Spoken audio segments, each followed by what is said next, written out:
स्वागत है दोस्तों आपके अपने यूट्यूब चैनल महाभारत ज्ञान केंद्र पर। मैं मनीषा कुमारी आपको बताऊंगी इटली का एकीकरण। ठीक है, तो इटली के एकीकरण में हम लोग पहले देखेंगे कि 19वीं शताब्दी में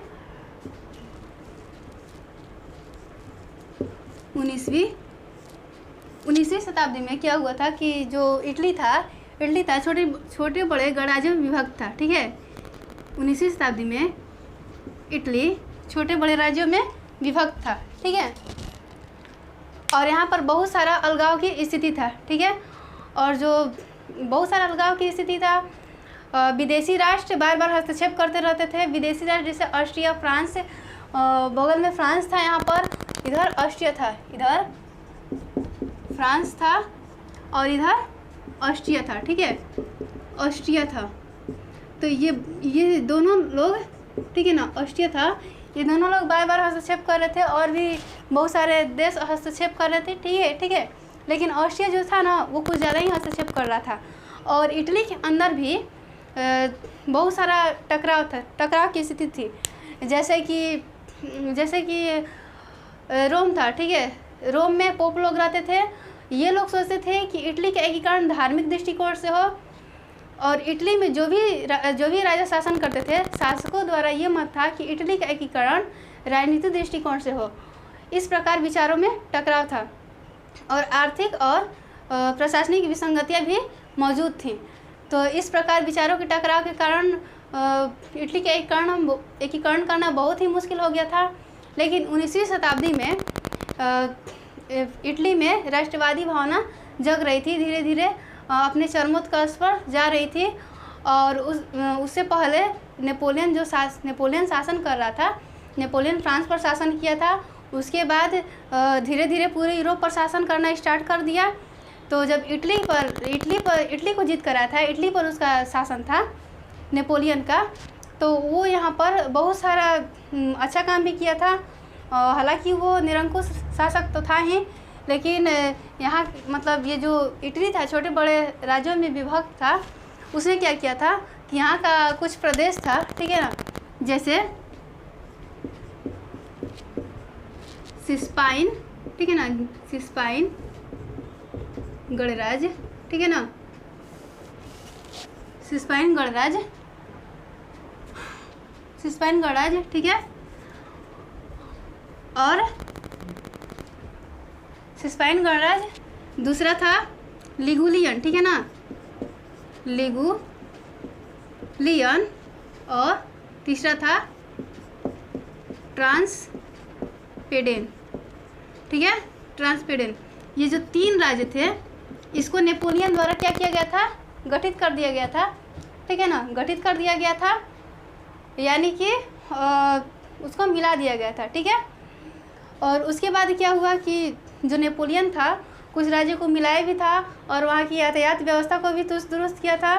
ठीक है, और क्या किया था कि वहाँ के जो शासक थे, जो जैसे तैसे रह रहे थे, ठीक है ना, तो वहाँ पर क्या किया कि शासक वर्ग का भी स्थापना किया, इटली गणराज्य को शासकों के अधीन किया।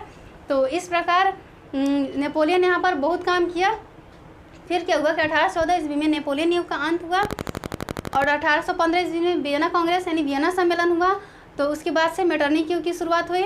मेटरनिख भी क्या करता था, मेटरनिख ऑस्ट्रिया का चांसलर था, लेकिन घोर प्रतिक्रियावादी शासक था। वो भी धीरे धीरे यूरोप पर शासन करना स्टार्ट कर रहा था। और फिर क्या किया कि जो भी मतलब उसका जब शासन आया, ठीक है, मेटरनिख का जब शासन आया, तो वो क्या किया था कि जो नेपोलियन एकीकरण किया था कुछ भाग को, तो ये क्या किया, कुछ भाग को जैसे कि सिसिली और नेपल्स को बांट दिया था, विभाजित कर दिया था। ठीक है ना, सिसिली और नेपल्स को बुरो वंश को दे दिया था। ठीक है ना, जो वहाँ के सम्राट थे फर्डिनेंड, उसको दे दिया था। उसके बाद बुरो वंश का जो शासन था वो फ्रांस में चल रहा था। तो मतलब इस प्रकार से धीरे धीरे इधर उधर करके बांट दिया था। ठीक है ना, मेटरनिख है। और रोम जो था, रोम को पोप को दे दिया था, और जो पोप जो थे वो फ्रांस के अधीन थे। ठीक है ना, रोम वालों को फ्रांस के समर्थक मिल रहे थे। ठीक है ना, फ्रांस का समर्थक मिल रहा था रोम को। तो इस प्रकार से लैम्बार्डी और वेनेशिया जो था, लैम्बार्डी और वेनेशिया यहाँ पर जो दिख रहा है, वो क्या था, ये जो राज्य थे इस पर ऑस्ट्रिया का आधिपत्य हो गया था। ठीक है, ऑस्ट्रिया शासन कर रहा था उत्तरी इटली में। उसके बाद पर्मा मोडेना टस्कनी, ये जो पर्मा मोडेना टस्कनी है इसको हैबस वर्ग राजवंश को दे दिया था। तो इस प्रकार मेटरनिक है तो इसको डिवाइडेड कर दिया। तो जो भी उस सिडनिया पिडमाउंट जो था, ठीक है ना, सिडनिया पिडमाउंट सार्डिनिया पिडमाउंट जो था, ठीक है ना, सार्डिनिया पिडमाउंट को एक में मिला दिया था, ये सबको बांट दिया था और सार्डिनिया पिडमाउंट जो था उसको एक में मिला दिया था संयुक्त रूप से। उसके बाद क्या किया कि जब इस तरीके से मेटरनिक शासन कर रहा था, ठीक है, जब इस तरीके से मेटरनिक शासन कर रहा था तो मेजनी आया, ठीक है, मेजनी एक राष्ट्रवादी नेता था और वो इटली का एकीकरण चाहता था, ठीक है ना।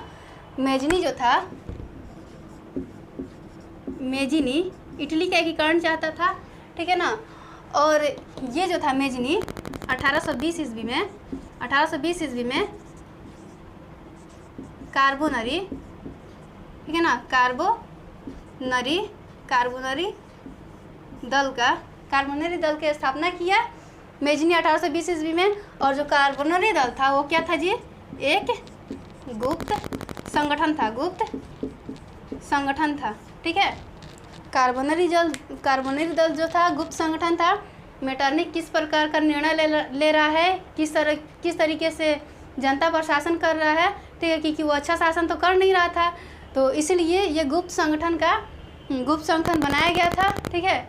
और वहाँ पर जो भी जिस तरीके से शासन कर रहा था वो धीरे धीरे मिल रहा था, उसका जो भी था गुप्त संगठन द्वारा, गुप्त लोगों द्वारा मेजनी को जो भी सूचनाएं थे वो प्राप्त हो रही थी, ठीक है।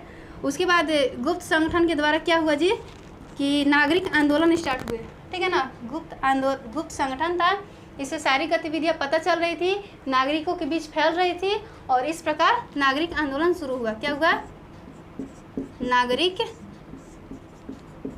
आंदोलन शुरू हुआ, ठीक है। नागरिक आंदोलन शुरू हुआ 1830 ईस्वी में जब फ्रांस में जुलाई 1830 की क्रांति हुई थी, ठीक है। तो उस समय इटली में भी उसका जो प्रभाव था इटली पर भी दिखाई दे रहा था, ठीक है। और 1830 ईस्वी में ही यहाँ पर नागरिक आंदोलन शुरू हो रहा था। मेटरनिक जो था, ऑस्ट्रिया का जो चांसलर जो मेटरनिक था, वो क्या किया कि इस नागरिक आंदोलन को दबा दिया और मेजनी को पलायन करना पड़ा, ठीक है। उसके बाद इसी तरह मेटरनिक का जो भी था निरंकुशता बढ़ रही थी, ठीक है। और धीरे धीरे मेटरनिक इस प्रदेश पर ध्यान नहीं दिया। मेजनी पुनः आया यहाँ पर। मेजनी क्या था, मेजनी जो था गणतंत्र विचारों का समर्थक था और योग्य सेनापति था, ठीक है। मतलब उसमें जो भी योग्यता थी वो विद्यमान थी, ठीक है। और क्या था कि इसमें आदर्शवादी गुण जो थे वो अधिक थे, ठीक है। मतलब किसी भी चीज़ को अच्छे से जानता था, समझता था, लेकिन इसमें व्यवहारिक गुण बहुत कम थे। और क्या किया कि मेजनी ने, ठीक है ना, मेजनी जब दोबारा आया तो क्या किया कि 1831 ईस्वी में यंग इटली की स्थापना की। किस चीज़ की, यंग इटली की स्थापना की मेजनी, ठीक है। जो यंग इटली की स्थापना की, ये इटली के लोगों में राष्ट्रीयता की भावना जगाने के उद्देश्य से यंग इटली नामक संस्था की स्थापना हुई थी। उसके बाद 1834 ईस्वी में पूरे यूरोप में, ठीक है ना, यंग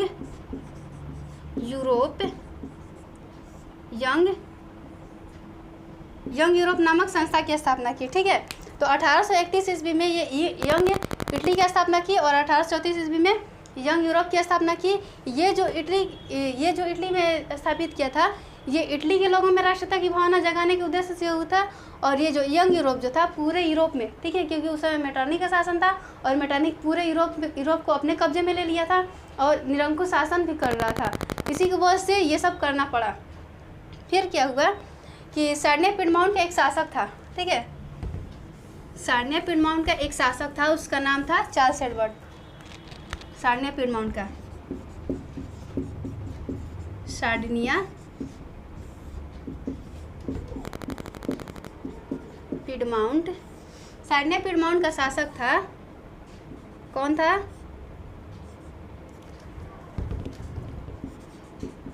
चार्ल्स एल्बर्ट। ठीक है, चार्ल्स एल्बर्ट जो था वो क्या सोचता था कि जो भी इटली का एकीकरण हो हमारे नेतृत्व में हो। ठीक है, और जो रोम वाले जो थे, पोप, जिसको फ्रांस का समर्थन प्राप्त था, ये सोचते थे कि ये जो इटली का एकीकरण हो हमारे नेतृत्व में हो, यानी धार्मिक दृष्टिकोण से हो। ठीक है, और मेजनी जो था ये सोचता था कि ये जो पूरा उत्तरी इटली है, ठीक है, ये जो लंबार्डी और वेनेसिया है, जो ऑस्ट्रिया मिलाया था अपने आप में, इसका, और ये जो मध्य इटली जो है, ठीक है ना, रोम तक, ये सारा के सारा क्या हो, मतलब उत्तरी और मध्य इटली एक में मिल जाए। ठीक है, ये दोनों मतलब दोनों प्रदेश को एक में मिला लिया जाए, मेजनी चाहता था। तो इस प्रकार विचारों का टकराव हुआ और फिर से इटली के एकीकरण का मार्ग अवरुद्ध हो गया। ठीक है, और इस तरीके से जब विचारों का टकराव हो रहा था तो जो विदेशी राष्ट्र थे, ऑस्ट्रिया और फ्रांस, ये दोनों युद्ध करना स्टार्ट कर दिए।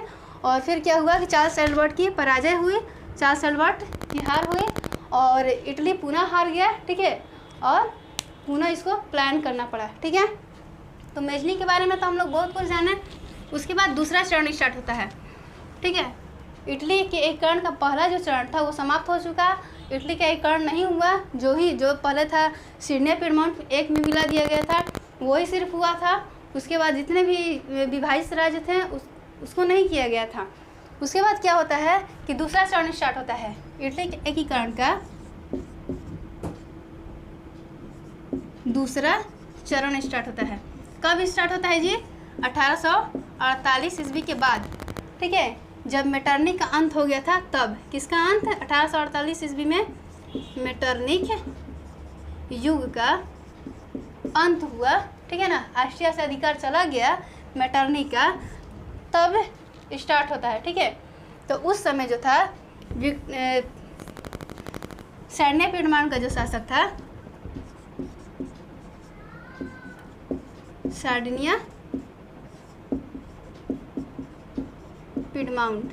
ठीक है, सार्डिनिया पिडमाउंट का जो शासक था, चार्ल्स एल्बर्ट की तो हार हो गई थी। उसके बाद धीरे धीरे किसका शासन हुआ? विक्टर एमेनुएल का। विक्टर इमैनुएल का। ठीक है ना, विक्टर एमेनुएल सार्डिनिया पिडमाउंट का शासक बना। और ये क्या किया, अपने कार्यभार को कार्यभार अच्छे से चलाने के लिए अपना प्रधानमंत्री नियुक्त किया। ठीक है ना, अपना प्रधानमंत्री नियुक्त किया। किसको? काउंट काबूर को। ठीक है, काउंट काबूर को नियुक्त किया। ठीक है, और ये जो सार्डिनिया पिडमाउंट का जो शासक था विक्टर एमेनुएल, उसका ये काउंट काबूर क्या था? प्रधानमंत्री था। क्या था? प्रधानमंत्री था। ठीक है, तो हम लोग का क्वेश्चन आता है कि इटली के एकीकरण में मेजनी, काउंट काबूर, ठीक है, और गैरिबाल्डी की क्या भूमिका थी? ये तीनों राष्ट्रवादी नेता हैं, ये तीनों की क्या भूमिका थी? तो मेजनी के बारे में हम बता चुके हैं। अब हम बताएंगे काउंट काबूर के बारे में। ठीक है ना, ये काउंट काबूर किसका प्रधानमंत्री था? विक्टर एमेनुएल का। ठीक है ना, विक्टर एमेनुएल जो था सार्डिनिया पिडमाउंट का शासक था। ठीक है, तो हम इसके बारे में बताएंगे। जो काउंट काबूर था ये क्या था जी? राष्ट्रवादी था। ठीक है ना, और कूटनीतिज्ञ में आगे था। किस चीज में? कूटनीतिज्ञ में। ठीक है ना, कूटनीतिज्ञ में आगे था। इसमें कूटनीति कूट कर भरी हुई थी। और क्या किया था काउंट काबूर के बारे में हम लोग चलते हैं।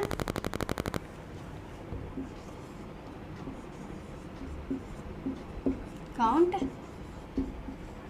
काबूर, ठीक है, ये जो सोचता था कि इटली का एकीकरण ऐसे नहीं होगा। ठीक है ना, इसके एकीकरण के लिए हमें फ्रांस की मदद लेना पड़ेगा। ठीक है, फ्रांस मदद करेगा तभी हम ऑस्ट्रिया को हरा सकते हैं, क्योंकि ऑस्ट्रिया जो था उत्तरी इटली में अपना आधिपत्य जमाया हुआ था। तो ऑस्ट्रिया को हटाना ज़रूरी था, इसलिए ये फ्रांस की मदद लेना स्टार्ट किया काउंट काबूर, ठीक है ना। तो 1853 से 54 ईस्वी में, ठीक है, क्रीमिया का युद्ध हुआ था। किस चीज़ का? क्रीमिया का युद्ध हुआ था। किसके बीच हुआ था? फ्रांस और रूस के बीच हुआ था, ठीक है ना। तो 1853 से 54 ईस्वी में क्रीमिया का युद्ध हुआ था, फ्रांस और रूस के बीच हुआ था। तो उसमें क्या किया काउंट काबूर कि फ्रांस की ओर से उसमें सम्मिलित हो गया, उस युद्ध में, क्रीमिया के युद्ध में फ्रांस की ओर से सम्मिलित हो गया, जो कि फ्रांस इसके लिए कोई इसको मतलब कोई पत्र भी नहीं लिखा था, कुछ कहा भी नहीं था कि आओ तुम हमारे साथ युद्ध करो। बिना किसी इजाज़त के ये काउंट काबूर जो था फ्रांस के युद्ध में, जो क्रीमिया का युद्ध हुआ था, फ्रांस और रूस के साथ शामिल हुआ। और क्या किया कि क्रीमिया के युद्ध में फ्रांस विजय हुआ, ठीक है ना, फ्रांस विजय हुआ। और उसके बाद युद्ध के बाद तो शांति होती ही है, शांति सम्मेलन होता है। तो पेरिस में शांति सम्मेलन हो रहा था, ठीक है ना। क्रीमिया के युद्ध के बाद फ्रांस में शांति सम्मेलन हो रहा था, और उसमें रूस, ठीक है ना, फ्रांस और मतलब सारे यूरोपियन देश वहाँ पर इकट्ठा हुए, और उसमें ऑस्ट्रिया भी आया, और उसके बाद सार्डिनिया पीडमाउंट भी गया था, जिसका शासक जो था विक्टर एमेनुएल था, उसका प्रधानमंत्री काउंट काबूर था, वो गया था वहाँ पर, ठीक है। तो इस प्रकार क्या हुआ कि शांति सम्मेलन हो रहा था। सम्मेलन ख़त्म होते ही यहाँ का जो प्रधानमंत्री था काउंट काबूर, ठीक है, वो पूरे इटली के बारे में वहाँ पर कहा, ठीक है, कि पूरे इटली पर ऑस्ट्रिया का आधिपत्य है। तो इस प्रकार वहाँ पर ऑस्ट्रिया की आलोचना हुई, और इस प्रकार पूरे यूरोप का ध्यान ऑस्ट्रिया सार्डिनिया पीडमाउंट की ओर आ गया, ठीक है। और जब आलोचना हुआ, ऑस्ट्रिया का आलोचना हुआ, तो ये जो काउंट काबूर जो था पूरे यूरोप की समस्या को ऑस्ट्रिया और सार्डिनिया पीडमाउंट का समस्या बना दिया था, ठीक है। तो इस प्रकार जो फ्रांस का जो शासक था उस समय फ्रांस का शासक नेपोलियन तृतीय था। उस समय जो था फ्रांस का शासक कौन था जी?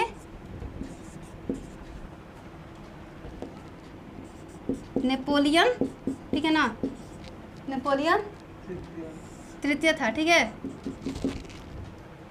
उस समय फ्रांस का शासक जो था नेपोलियन तृतीय था।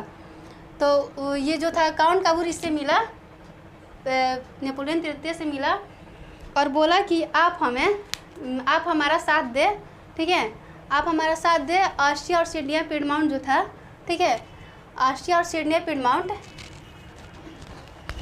ऑस्ट्रिया और ये जो सार्डिनिया पीडमाउंट जो था, पता है कहाँ पर था? यहाँ पर था। दोनों सिसिलियन राजतंत्र यहाँ पर था। ये जो प्रदेश है सार्डिनिया पीडमाउंट था, सार्डिनिया पीडमाउंट था, ठीक है। कहीं पर बार बार शासक हो रहे थे, और ये सोच रहे थे कि उत्तरी और दक्षिणी इटली को तो छोड़ दीजिए, ये उत्तरी, ठीक है, उत्तरी और मध्य इटली को मिला लिया जाए, ठीक है। तो ये जो थे, ठीक है, यहाँ के जो शासक थे काउंट काबूर, वो बोले ना फ्रांस के जो शासक थे नेपोलियन तृतीय कि आप हमारा साथ दें, ठीक है, आप हमारा साथ दें, ऑस्ट्रिया और सार्डिनिया पीडमाउंट युद्ध में आप हमारा साथ दें। और ऑस्ट्रिया वहाँ से मतलब यहाँ इस क्षेत्र पर अपना जो भी था बार बार हस्तक्षेप करते रहता था, पूरे इटली में हस्तक्षेप करता था। तो नेपोलियन तृतीय बोला कि ठीक है, हम तुम्हारा साथ देंगे। तो ये बोला, काउंट काबूर बोला कि आप हमारा साथ देंगे तो बदले में हम आपको नीस और सेवाय, ये दो प्रदेश थे, ठीक है, नीस और सेवाय, नीस और सेवाय, ये दो प्रदेश थे। ये दो प्रदेश को बोले कि हम आपको बदले में नीस और प्रदेश, ये दो प्रदेश देंगे। फ्रांस को बोले काउंट काबूर कि नीस और सेवाय, हम आपको ये दो प्रदेश दे देंगे, आप हमारा साथ दीजिए। नेपोलियन तृतीय बोला कि ठीक है, हम आपको दे देंगे, लेकिन ये युद्ध जो है, काउंट काबूर बोला कि ठीक है, हम आपको नीस और सेवाय के 2 प्रदेश दे देंगे और आप हमारे युद्ध में साथ दीजिए। तो नेपोलियन तृतीय बोला कि ठीक है, हम आपका साथ देंगे। तो फिर क्या हुआ कि 1859 से 60 ईस्वी में, ठीक है, 1859 से, ठीक है ना, 1859 और 60 ईस्वी में युद्ध छिड़ा, ठीक है ना। सीमा संबंधी विवाद शुरू हुआ। किस किस में जी? सार्डिनिया पिडमाउंट, ठीक है, सार्डिनिया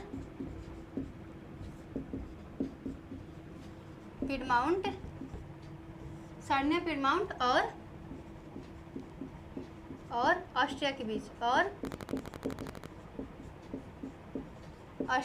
ठीक है। 1859 से 60 ईस्वी में क्या हुआ कि सीमा संबंधी विवाद शुरू हुआ सार्डिनिया पिडमाउंट और ऑस्ट्रिया के नेतृत्व में, ठीक है। तो फिर क्या हुआ कि ये सार्डिनिया पिडमाउंट का जो शासक था काउंट काबूर, वो बोला था फ्रांस को कि आप हमारा साथ दीजिएगा, ठीक है। तो फ्रांस बोला कि ठीक है। तो जब ये दोनों में विवाद शुरू हुआ तो फ्रांस अपना सेना भेज दिया और दोनों के बीच में विवाद शुरू हो गया। तो इस प्रकार क्या हुआ कि सार्डिनिया पिडमाउंट जो था लोम्बार्डी को जीत लिया था, ठीक है ना। लोम्बार्डी जो ये प्रदेश था इसको जीत लिया और बहुत ही भयानक युद्ध हो रहा था। और धीरे धीरे क्या हुआ कि लोम्बार्डी को भी जीत लिया, वेनेशिया को भी जीत लिया, जो फ्रांस की मदद से, जो काउंट काबूर जो था, ये दोनों प्रदेश को जीत लिया, ठीक है। और इस प्रकार क्या हुआ कि जो नेपोलियन तृतीय था वो सोच रहा था कि अगर ये हाल होगा तो फिर ऑस्ट्रिया का अस्तित्व ही मिट जाएगा। तो दोनों में बहुत ही भयानक संग्राम स्टार्ट हुआ था। तो इस प्रकार क्या हुआ कि जो सार्डिनिया पिडमाउंट का जो जो भी युद्ध करने का इसका जो भी तरीका था वो बढ़ते जा रहा था। और ऐसा लग रहा था कि कुछ ज़रूर मतलब पूरा ऑस्ट्रिया का अस्तित्व ही मिट जाएगा। इसीलिए ये जो था फ्रांस जो था अपना सेना वापस बुला लिया। लोम्बार्डी जीता, उसके बाद वेनेशिया भी जीता। उसके बाद आगे जो ही बढ़ा, उसके बाद क्या किया कि फ्रांस अपना सेना वापस बुला लिया। तो दोनों के बीच एक संधि हुई, सार्डिनिया पिडमाउंट और ऑस्ट्रिया के बीच एक संधि हुई। और उस संधि में लोम्बार्डी को, ये जो लोम्बार्डी है, लोम्बार्डी को क्या किया गया, ठीक है, लोम्बार्डी को इटली को दे दिया गया और वेनेशिया को दे दिया गया। वेनेशिया को ऑस्ट्रिया को दे दिया गया। वेनेशिया को किसे दे दिया गया? ऑस्ट्रिया को दे दिया गया, ठीक है। तो इस प्रकार दोनों में जो युद्ध था वो मतलब दोनों के बीच शांति सम्मेलन हुआ और ये दोनों राज्य विभक्त हो गया। लोम्बार्डी इटली को मिल गया और वेनेशिया ऑस्ट्रिया को मिल गया। यहाँ पर वेनेशिया, ठीक है ना, लोम्बार्डी और वेनेशिया को जब दे दिया गया तो फिर क्या हुआ कि वहाँ पर जनमत संग्रह कराए गए, क्योंकि पहले ही नेपोलियन तृतीय बोल चुका था कि ये चीज़ संभव है। कब संभव है? जब वहाँ पर जनमत संग्रह कराए जाएंगे, वहाँ की जनता प्रसन्न रहेगी, तब होगा। तब यहाँ पर जनमत संग्रह कराए गए, ठीक है। तो वेनेशिया ऑस्ट्रिया ले लिया और लोम्बार्डी इटली का हो गया।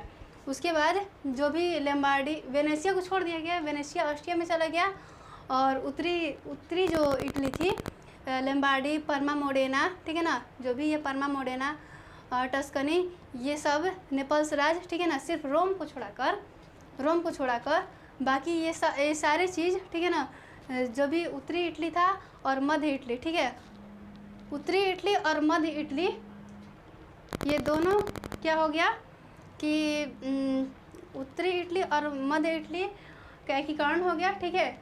सिर्फ वेनेशिया और दक्षिणी इटली को छोड़ दिया गया। छोड़कर बाकी मतलब वेनेशिया, दक्षिणी इटली और रोम को छोड़ दिया गया, बाकी सबको इटली में मिला लिया गया, ठीक है।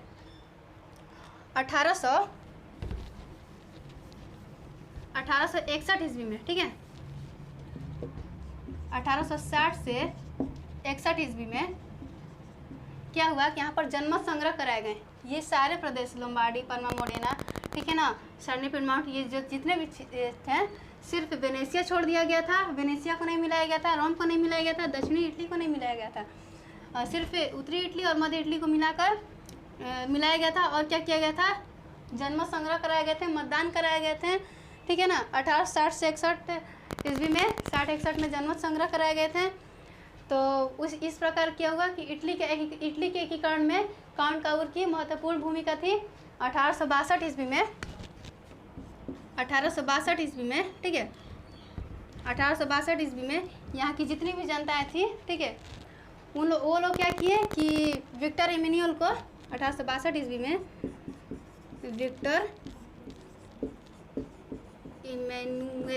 विक्टर एमेनुएल को अपना शासक मान लिया, ठीक है। विक्टर एमेनुएल को क्या किया, अपना शासक मान लिया। ये सारे सिर्फ यहाँ का जो शासक था विक्टर एमेनुएल, ये पूरा जनता जो था ये राज्य का, वो सारे लोग इसको शासक मान लिए। इसके बाद गैरीबाल्डी आता है। इसके बाद हम लोग गैरीबाल्डी के बारे में जानेंगे। गैरीबाल्डी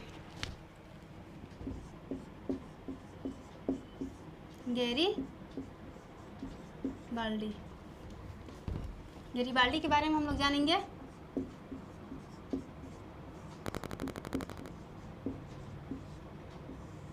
गैरीबाल्डी जो था क्या था, महान क्रांतिकारी था, महान क्रांतिकारी था, ठीक है। गैरीबाल्डी महान क्रांतिकारी था और क्या था, पेशे से एक व्यापारी था, पेशे से एक व्यापारी था और मेजनी के विचारों का समर्थक था। यानी मेजनी के बारे में बहुत कुछ सुना था, क्योंकि मेजनी हार जाने के बाद भी दोबारा से आया इटली का एकीकरण करने। और ये भी गैरीबाल्डी भी एक अच्छा खासा राष्ट्रवादी नेता था, बहुत कुछ जानता था। तो ये क्या किया कि हम ये जो इटली का एकीकरण है वो सिर्फ इस भाग में हुआ था, ठीक है ना। वेनेशिया को छोड़ दिया गया था। वेनेशिया हालांकि ऑस्ट्रिया में था, इसको मिलाना संभव नहीं था क्योंकि वो जीता हुआ प्रदेश फिर दोबारा दे दिया गया था। उसके बाद रोम को भी मिलाना संभव नहीं था क्योंकि रोम को फ्रांस का समर्थन प्राप्त था। बाकी बस क्या, दक्षिण इटली को मिलाना संभव था क्योंकि यहाँ पर बुर्बो राजवंश का शासन था। तो वहाँ की जनता, यहाँ की जो बुर्बो राजवंश थे, ये बहुत ही निरंकुश शासन कर रहे थे और यहाँ की जनता बहुत ही तंग आ चुकी थी। इसलिए क्या किए कि गैरीबाल्डी के विचारों का समर्थक बन गई, ठीक है।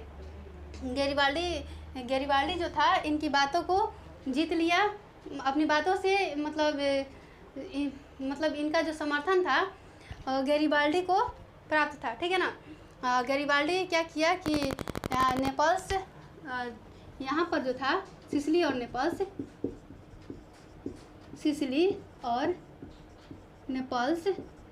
ठीक ना। गैरीबाल्डी जो था सिसिली और नेपल्स को मतलब मिला लिया, अपने समर्थन में कर लिया। उसके बाद जो दक्षिणी इटली था, उत्तरी इटली, ठीक है, उत्तरी इटली और मध्य इटली को तो मिला लिया गया था, सिर्फ रोम वेनेशिया को छोड़ दिया गया था। और जो दक्षिणी इटली था, ठीक है, दक्षिणी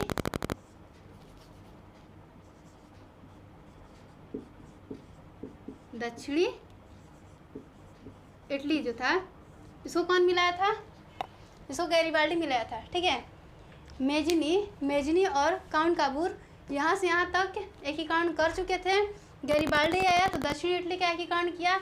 यहाँ की जनता तंग होकर गैरीबाल्डी के समर्थन में आ चुकी थी और गैरीबाल्डी क्या किया कि दक्षिण इटली को अपने इटली में मिला लिया और इसका सहयोग किया काउंट काबूर, ठीक है ना। गैरीबाल्डी का सहयोग काउंट काबूर किया था, ठीक है, ताकि ये जो दक्षिणी इटली है इटली में मिल जाए। फिर क्या हुआ कि जो गैरीबाल्डी था वो चाहता था कि सिसिली और नेपल्स का तो एकीकरण हो चुका था, उसके बाद दक्षिण इटली का भी एकीकरण हो चुका था, तो गैरिबाल्डी सोच रहा था कि रोम पर भी अपना अधिकार कर लिया जाए, ठीक है। तो रोम पर वो अपना अधिकार करना चाह रहा था और क्या किया गैरिबाल्डी कि 1862 ईस्वी में रोम पर आक्रमण करने की योजना बनाई। उसी समय क्या हुआ कि मतलब इसका विरोध 1862 ईस्वी में रोम पर आक्रमण करने की योजना बना रहा था ये गैरिबाल्डी। तो क्या हुआ कि काउंट काबूर जो था इसका विरोध कर रहा था कि नहीं कर सकते हैं, क्योंकि इसका जो समर्थन है रोम का समर्थन जो है फ्रांस कर रहा था, तो अभी इसको मिलाना संभव नहीं था, ठीक है। तो इस प्रकार 1862 ईस्वी में जो गैरिबाल्डी था आक्रमण करने के लिए गया, तो बीच में, ठीक है ना, रास्ते में ही गैरिबाल्डी को किससे भेंट हुआ? गैरिबाल्डी को भेंट हुआ किससे? काउंट काबूर से। काउंट काबूर से भेंट हुआ, ठीक है। गैरिबाल्डी की मुलाकात हुई काउंट काबूर से, और काउंट काबूर गैरिबाल्डी को बताया अपनी योजना के बारे में कि नहीं, इस तरीके से नहीं हो सकता है, क्योंकि रोम को फ्रांस का समर्थन प्राप्त है, ठीक है ना, और इस पर आक्रमण करना संभव नहीं है। इसलिए गैरिबाल्डी क्या किया कि ये योजना, ठीक है ना, रोम पर आक्रमण करने की योजना त्याग दी, और क्या किया कि जो भी चीज़ है, ठीक है, दक्षिण इटली का जो शासक बनना था उससे ये सारे चीज़ को त्याग दिया, ठीक है। हालांकि यहाँ की जो शासक थे सेरने पिडमॉन्ट के जो शासक विक्टर एमेन्युअल जो थे, वो सोच रहे थे, वो मतलब बोले थे गैरिबाल्डी को कि तुम जो है दक्षिणी इटली का शासक बन जाओ, ठीक है। तो गैरिबाल्डी क्या किया कि नहीं, ठीक है ना, इस प्रस्ताव को अस्वीकार कर दिया, ठीक है, और रोम की योजना को भी त्याग दिया। सारे चीज़ को त्याग कर एक किसान की भांति जीने लगा, ठीक है, एक किसान की भांति जीवन यापन करने लगा। और उसके बाद क्या हुआ कि जो गैरिबाल्डी था, ठीक है ना, गैरिबाल्डी सारा चीज़ छोड़कर चला गया, और गैरिबाल्डी का जो विस्तार मतलब चर्चा जो हुआ था हमारे यहाँ स्वतंत्रता संग्राम में भी किया गया था, और इसकी जो गैरिबाल्डी की जीवनी जो थी लाला लाजपत राय लिखे थे, ठीक है। तो इस प्रकार त्याग की भावना इसमें गैरिबाल्डी में कूट कूट कर भरी हुई थी, इसलिए इसकी चर्चा कुछ ज़्यादा ही हुई है, ठीक है। तो इस प्रकार इटली के एकीकरण में गैरिबाल्डी की भूमिका थी। उसके बाद क्या हुआ कि गैरिबाल्डी तो चला गया, तो अचानक हुआ 1862 ईस्वी में काउंट काबूर की, ठीक है ना, काउंट काबूर की क्या हो गया, 1862 ईस्वी में मृत्यु हो गया। और इस प्रकार जो काउंट काबूर था पूरा इटली का एकीकरण देखे बिना मतलब इस दुनिया से विदा हो गया। तो मतलब पूरा इटली का एकीकरण नहीं देख पाया। काउंट काबूर जो था 1862 ईस्वी में इसकी मृत्यु हो गई थी, तो पूरा इटली का एकीकरण नहीं देख पाया, और बच गया वेनेशिया और रोम को, ठीक है। वेनेशिया और रोम को जो सेरने पिडमॉन्ट के जो शासक थे विक्टर एमेन्युअल, वो खुद से किए, ठीक है। कब किए?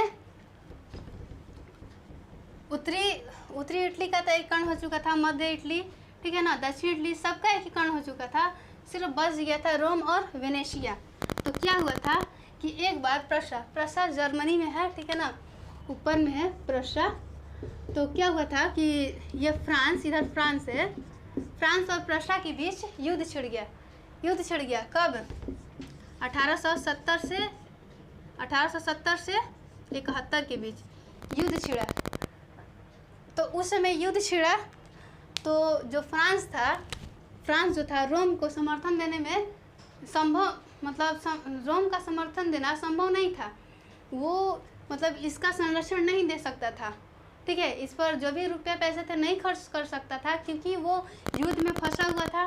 तो इस प्रकार क्या किया था विक्टर एमेन्युअल, ठीक है, सिर्फ बच गया था वहाँ का शासक विक्टर इमैनुएल, ठीक है।